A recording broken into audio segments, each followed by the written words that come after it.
Meus queridos, graça e paz a todos. Amados, vamos dar aqui uma estudada sobre divisões entre nós, irmãos em Cristo. Nós podemos encontrar aqui no livro de 1 Coríntios, capítulo 1, versículo de 10 ao 17. Irmãos, em nome de nosso Senhor Jesus Cristo, suplico a todos vocês que concordem uns com os outros no que falam, para que não haja divisões entre vocês, antes que todos estejam unidos num só pensamento e num só parecer. Isso é o que a gente não vê hoje em dia, mas vamos continuar aqui a leitura. Meus irmãos, fui informado por alguns da casa de Chloe de que há divisões entre vocês. Com isso, quero dizer que algum de vocês afirma, : eu sou de Paulo, ou eu sou de Apolo, ou eu sou de Pedro, ou ainda, eu sou de Cristo. O que nós vemos hoje em dia? Eu vou na igreja da presbiteriana, porque lá fala da predestinação, que na igreja presbiteriana fala que em caso de abandono, em caso de adultério, a gente pode se casar de novo. Aí o outro, não, eu vou na igreja pentecostal, porque lá fala que na igreja pentecostal, que fala aquelas línguas estranhas, que pode falar alto, que não sei o quê, que fala que a mulher pode ser pastora, já na igreja presbiteriana não. Então, eu sou da presbiteriana, eu sou da Deus é Amor, eu sou da igreja tal, eu sou da Testemunho de Jeová. Então essas divisões está tendo entre nós. Versículo 13. Acaso Cristo está dividido? Acaso Cristo está na Testemunho de Jeová? Ou até mesmo na presbiteriana? Ou na pentecostal? Ou na adventista do sétimo dia? Foi Paulo crucificado em favor de vocês?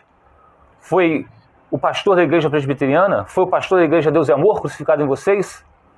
Foram vocês batizados em nome de Paulo? Em nome da igreja presbiteriana? Em nome da igreja pentecostal? Dou graças a Deus por não ter batizado nenhum de vocês, exceto Crispo e Gaio, de modo que ninguém possa dizer que foi batizado em nome de Paulo. Batizei também os da casa de Estéfanas. Além destes, não me lembro se batizei alguém mais. Versículo 17. Pois Cristo não me enviou para batizar, mas para pregar o evangelho. Não, porém, com palavras de sabedoria humana.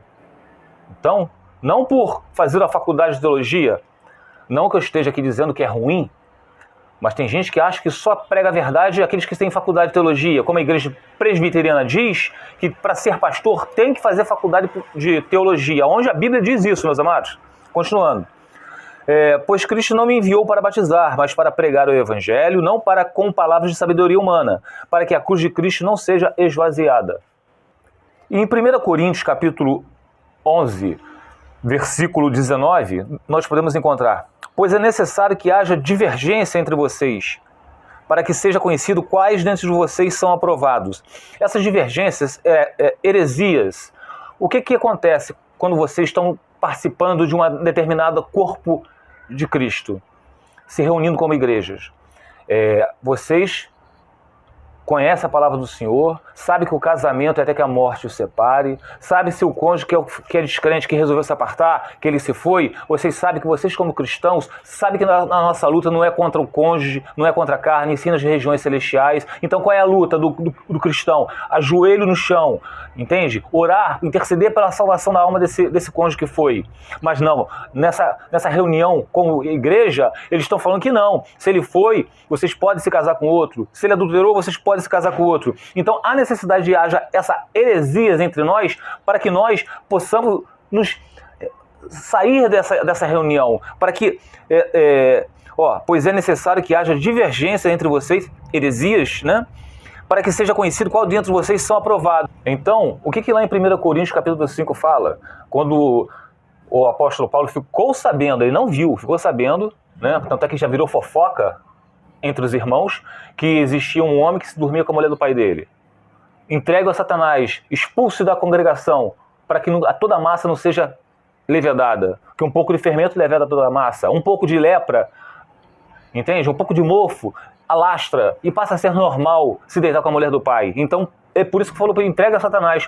Se entregar a Satanás é entregar para o mundo, para ver se ele se arrepende e volte para os caminhos do Senhor. Há necessidade, pois é necessário que haja divergência entre vocês, heresias, como houve lá em 1 Coríntios capítulo 5, onde o filho se deitava com a mulher do pai dele, para que sejam conhecidos quais dentre vocês são aprovados. Aqueles que expulsarem aquele iníquo no meio da gente. Então, se você não expulsa, se você continua congregando no meio dessas pessoas, vocês são participantes do pecado deles. Então, há necessidade da gente excluir essas pessoas. Podemos ver aqui no livro de 2 Pedro, capítulo 2, versículo do 1 ao 3, diz o seguinte: no passado surgiram falsos profetas no meio do povo, como também surgirão entre vocês falsos mestres. Estes introduzirão secretamente, sem que vocês percebam, heresias destruidoras. Então a gente está falando aqui de heresias, divisões da igreja. Por isso que eu citei aqui muito sobre o 1 Coríntios 5, por isso que eu falo de vocês sobre o adultério, que muitos pastores pregam o adultério de forma errada, né? Chegando a negar o soberano que os resgatou, trazendo sobre si mesmos repentina destruição.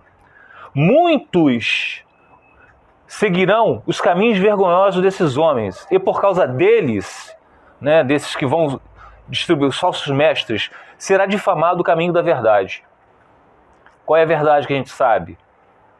Que a gente fala de família, do casamento, de Deus, que só podemos nos casar com uma outra pessoa só se o nosso primeiro cônjuge vier a falecer. Aí sim nós podemos nos casar com outra pessoa. Se nós não nos casarmos com outra pessoa, mesmo divorciados, direitinho nas leis dos homens, mas o nosso primeiro cônjuge ainda vivo, nós estaremos em adultério. Tá? Em sua cobiça, tais mestres explorarão com histórias que inventaram. Há muito tempo a sua condenação paira sobre eles e a sua destruição não tarda. Então, pregam heresias, querem agradar todos. Não, em caso de abandono vocês podem se casar com outro, em caso de adultério vocês podem se casar com outro. Aí o que acontece com a igreja? Fica repleto de pessoas divorciadas, porque não perdoaram a traição, não entenderam que a luta não é contra o cônjuge, e sim nas regiões celestiais. Então, tudo isso para ter likes no YouTube, mais inscritos nas suas redes sociais, mais dizimistas nas suas igrejas, que não existe nem dízimo para a igreja. Então é uma heresia destruidora. E nós podemos ver aqui agora, para finalizar, no livro de 2 Timóteo, capítulo 2, versículo 14 ao 26, encontramos o seguinte: o obreiro aprovado por Deus. Continue a lembrar essas coisas a todos, advertindo-os, a advertência, solenemente diante de Deus, para que não se envolvam em discussões acerca de palavras. Isso não traz proveito e serve apenas para perverter os ouvintes. Isso não quer dizer que nós não podemos pregar a palavra, mas a pessoa prega de um jeito. Está dizendo que adultério não é quando a pessoa como podemos dizer aqui, é traída ou é largada, ela pode se casar com outro. E a gente sabe que a palavra não diz isso. Que a gente conhece o livro de Oséias, que Deus falou: vá lá, ame outra vez a adúltera. E quando a pessoa é largada, a pessoa tem que clamar, porque ele é um descrente. Mas nós não temos que brigar, não temos que ter contenda. Tá? Procure apresentar-se a Deus aprovado, como obreiro que não tem do que se envergonhar e que maneja corretamente a palavra da verdade. Evite as conversas inúteis e profanas. Evitar, meus amados. Pois os que dão a isso prosseguem cada vez mais para a impiedade. O ensino deles alastra-se como câncer. Entre eles estão Himeneu e Fileto.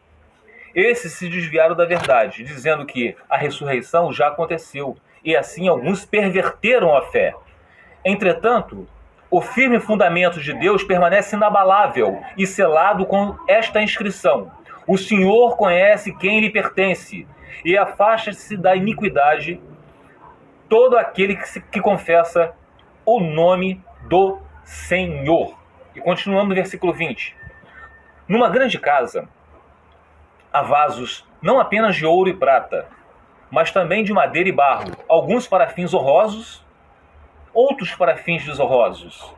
Então a gente sabe que entre a gente há joios. Só que, como o nome de joio, que é parecido com trigo, a gente não sabe quem são os vasos preparados para a desonra, desonrosos. A gente não sabe. Para a gente, ele é como se fosse um cristão. Só Deus sabe disso. Mas eles já são preparados para a desonra. E isso não nos dá o direito de julgar ninguém como se a gente tivesse, mas esse cara aí é um iníquo. A gente não sabe, a não ser que ele demonstre as suas mais obras. Então, continuando, versículo 21. Se alguém se purificar dessas coisas, será vaso para a honra, santificado, útil para o Senhor e preparado para toda boa obra. Fuja dos desejos malignos da juventude e siga a justiça, a fé, o amor e a paz, com aqueles que, de coração puro, invocam o Senhor. Evite as controvérsias tolas e inúteis, pois você sabe que acabam em brigas. Não adianta debater palavras de Deus, só vai acabar em briga. Vocês servam de sentinela. A pessoa se diz irmão em Cristo, mas está pregando heresias. Você vai lá e fala da palavra do Senhor a verdade. Não tem que ficar debatendo. Acabou. Ao servo do Senhor não convém brigar, só vai levar a briga, mas sim ser amável para com todos, apto para ensinar, paciente. Olha só o versículo 25, preste muita atenção. Deve corrigir com mansidão, não com brigas, insultos, os que se lhe opõem, na esperança de que Deus lhe conceda arrependimento, levando ao conhecimento da verdade, para que assim voltem à sobriedade e escapem da armadilha do diabo, que os aprisionou para fazer a sua vontade. Então tudo é com mansidão, não é com briga. Eu creio no livre-arbítrio, eu creio na predestinação. Eu creio que não pode, que tem que dizimar, que quem não dizima vai para o inferno. O outro, não, o dízimo era para a época do tabernáculo. Não precisa haver brigas, meus amados. Isso só vai fazer com que as pessoas fiquem confusas. Com mansidão. Então, meus amados, eu queria só deixar isso para vocês aqui. Foi só um breve estudo para que vocês estudem a Bíblia. Não há nada de errado da gente falar, eu entendi assim, Wellington. Então, ninguém é dono da verdade, mas nós temos que conversar na paz. Somente um vai estar errado, vai estar certo.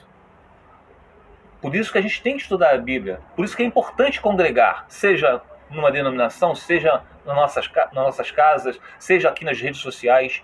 Porque é saudável a gente debater, conversar, mas nunca com brigas e discussões.